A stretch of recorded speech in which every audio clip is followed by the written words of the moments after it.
राधे राधे, हरे कृष्णा। कैसे हो आप सभी लोग? आशा करती हूँ आप सभी परम मंगल में होगे, स्वस्थ होगे, अच्छे होगे। आ चुका है हिंदू कैलेंडर का आखिरी महीना, जिसको कहते हैं फागुन का महीना। भगवान श्री कृष्ण जी को बहुत ही अच्छा लगता था फागुन का महीना। हिंदू कैलेंडर के हिसाब से हमारा ये आखिरी महीना होता है, जैसे कि अंग्रेजी कैलेंडर के हिसाब से दिसंबर आखिरी महीना होता है और जनवरी से नए महीने का प्रारंभ होता है। वैसे ही हिंदू कैलेंडर के हिसाब से ये जो फागुन का महीना होता है ना, ये आखिरी महीना बोला जाता है। कहीं कहीं पे इस महीने को बसंत ऋतु मंथ के नाम से भी संबोधित किया जाता है कि बसंत का महीना इसको बोलते हैं, क्योंकि इस समय पे प्रकृति अपना रंग बदल रही होती है। फागुन का महीना वृंदावन की जान होता है, सच्ची कह रही हूँ। फागुन के पूरे महीने में ब्रजवासी धूमधाम से होली खेलते हैं। आज की वीडियो में मैं आप लोगों को बताऊंगी कि फागुन के महीने में किस देवी देवता की पूजा करनी चाहिए, फागुन के महीने में आपको किन किन नियमों का पालन करना चाहिए, फागुन के महीने में क्या क्या करना चाहिए। देखिए, फागुन के महीने में सबसे पहले विजया एकादशी आती है। फागुन के महीने में सीता माता जी का भी जन्म हुआ था, तो सीता नवमी भी फागुन के महीने में आती है। फागुन के महीने में भी महाशिवरात्रि का पावन उत्सव आता है और फागुन के महीने में ही होली जैसा उत्सव आता है। आप लोगों को पता है कि फागुन के महीने में ही मेरी शादी की सालगिरह भी आती है, अर्थात मेरी शादी भी फागुन मास में फुलेरा दोज वाले दिन हुई थी। फुलेरा दोज कहा जाता है कि फुलेरा दोज पे भगवान श्री कृष्ण जी और राधा रानी की भी शादी हुई थी, ऐसा शास्त्रों में वर्णन आया है कहीं कहीं पे, ठीक है ना। तो फुलेरा दोज पे मेरा विवाह भी हुआ था, वो फागुन के महीने में आती है। तो फागुन का महीना अपने आप पे बहुत अच्छा होता है। फागुन के महीने में ना ज्यादा सर्दी होती है, ना ज्यादा गर्मी होती है। ग्रीष्म ऋतु का आगमन हो चुका होता है, हल्की हल्की गर्मी आ रही होती है, सर्दी जा रही होती है। फागुन के महीने का मौसम बड़ा सुहावना होता है।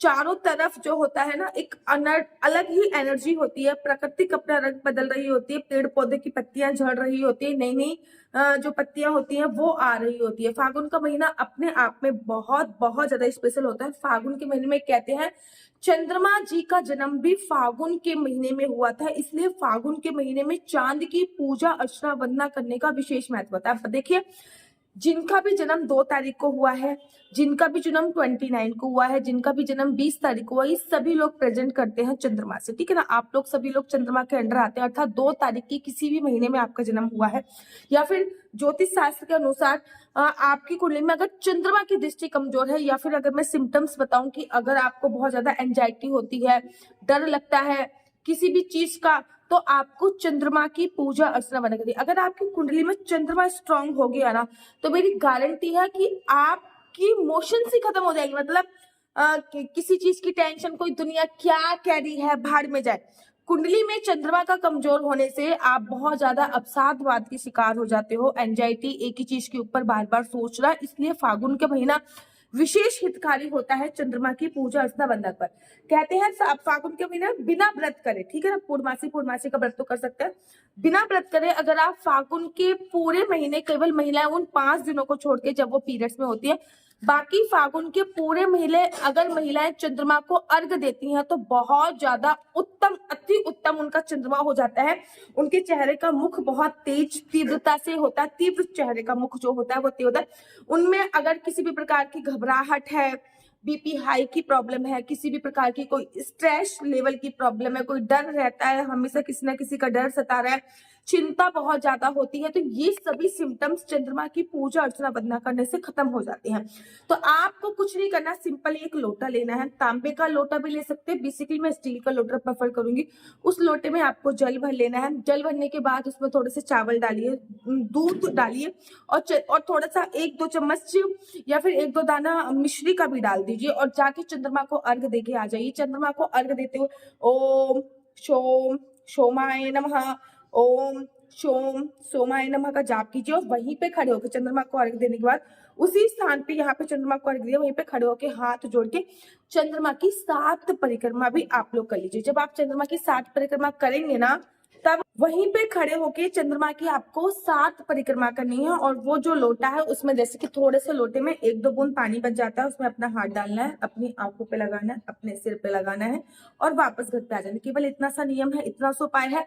फागुन के पूरे महीने चंद्रमा को अर्घ देने की बहुत बड़ी महिमा है, क्योंकि चंद्रमा का हैप्पी बर्थडे इसी महीने में आता है, चंद्रमा जी का प्रादुर्भाव इसी महीने में बोला जाता है। ऐसे में चंद्रमा की पूजा अर्चना करने पे न केवल आपको निरोग काया मिलेगी, अपितु चेहरे पे एक तेज उत्पन्न होएगा और उसी के साथ साथ आपकी बहुत अनेकों सारी जो बीमारियां हैं वो खत्म हो जाएंगी। देखो, व्रत जो होता है वो अपने आप में बहुत ही बड़ा, मैं ये नहीं कह रही कि व्रत करो, लेकिन अर्घ जरूर दे के आ जाओ। अब फागुन के महीने में और क्या क्या करना चाहिए? फागुन के महीने में कहते हैं पूरे महीने भगवान श्री कृष्ण जी को गुलाल जरूर उनके गालों पे लगाना चाहिए। भगवान श्री कृष्ण जी और राधा रानी को गुलाल उनके गालों पे पूरे महीने जरूर और जरूर लगाना चाहिए।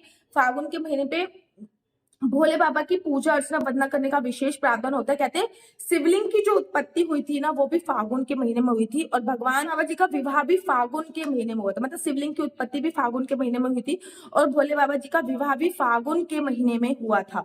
तो भोले बाबा जी का जो विवाह हुआ था वो भी फागुन में हुआ था, और शिवलिंग की उत्पत्ति तो फागुन के महीने में हुई थी। वो अपने आप में विशेष महत्वपूर्ण बात होती है। अच्छा, एक दो चीजें और भी आती है। पूरे महीने अगर आप फागुन के महीने में भोले बाबा जी को गुलाल या फिर चंदन चढ़ाते हो ना, उसकी बहुत बहुत बड़ी महिमा शास्त्रों में बताई गई है चंदन सेवा की।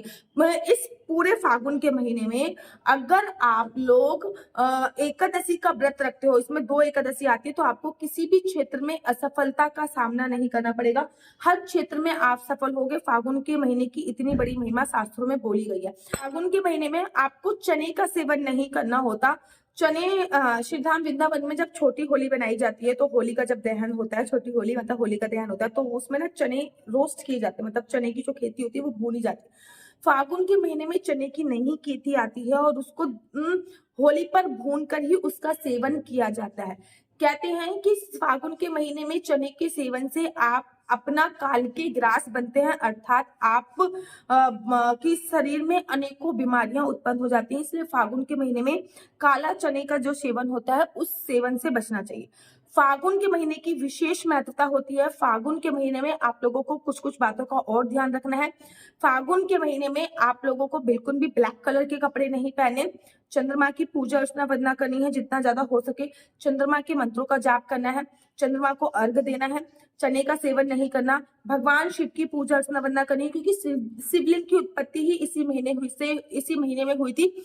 भगवान शिव की पूजा करनी है। माता पार्वती के साथ भोले बाबा का गठबंधन करना है, क्योंकि माता पार्वती के साथ अगर आप भोले बाबा का गठबंधन करेंगे तो बहुत ज्यादा योग्य फलों की प्राप्ति आप सभी को होगी। तो फागुन के महीने की अनंत और अनंत शुभकामनाएं। फागुन के महीने में विजया एकादशी आने वाली है, जिस पर मैं आप लोगों के लिए जल्दी वीडियो बनाऊंगी। आप लोग अपनी कुंडली मुझसे दिखवा सकते हो। अच्छा, आपका नाम सही है आपकी कुंडली के अकॉर्डिंग या नहीं है, ये जानकारी भी आप में से कुंडली के माध्यम से नाम करेक्शन करवा सकते हो। क्योंकि देखो, आप लोगों ने मेरी फेसबुक आईडी अगर देखी होगी तो उस पर भी मेरा नाम का करेक्शन AA आया है, ठीक है ना। नाम करेक्शन बहुत कंपलसरी होता है। अपना नाम करेक्शन अवश्य करवाएं, क्योंकि अगर आपकी डेट ऑफ बर्थ के हिसाब से आपका नाम गलत है या फिर गलत अंक पे आ रहा है, तो आप जिंदगी में बहुत अच्छाई ऊंचाइयों पे जाने से भी वंचित हो सकते हैं। नाम करेक्शन अवश्य करवाइए। आपका डेट ऑफ बर्थ के माध्यम से आप जान सकते हैं कि आपका बच्चा जॉब करेगा या बिजनेस करेगा। बिजनेस करेगा तो किस क्षेत्र में बिजनेस करेगा, जॉब करेगा तो किस क्षेत्र में जॉब करेगा। आपका लकी नंबर क्या है, लकी कलर क्या है, आपकी कुंडली में संतान योग है या नहीं है, क्या मेडिकल ट्रीटमेंट से संतान प्राप्ति होगी या फिर नॉर्मली संतान प्राप्ति हो सकती है, आपका विदेश जाने का योग है या नहीं है, कुंडली में विवाह का योग कब बन रहा है। ये सभी जानकारी आप में से कुंडली के माध्यम से प्राप्त कर सकते हैं। लेकिन एक बात याद रखिए, कुंडली देखना बिल्कुल भी फ्री नहीं है। कुंडली देखने के थोड़े से चार्जेस हैं, और इस नंबर पे मुझे किसी भी प्रकार से कोई भी क्वेश्चन आंसर पूछने के लिए फोन मत कीजिए। ये नंबर केवल और केवल कुंडली दिखाने के लिए है। इस नंबर पे मैं किसी भी प्रकार से कोई भी क्वेश्चन आंसर का रिप्लाई नहीं देती। अगर आपको मेरी वीडियो अच्छी लगती है, आप प्लीज मेरे यूट्यूब चैनल हरि बोल को लाइक शेयर सब्सक्राइब करना बिल्कुल भी मत भूलिए। तब तक के लिए मुझे दीजिए इजाजत। राधे राधे, हरे कृष्णा, हरि बोल।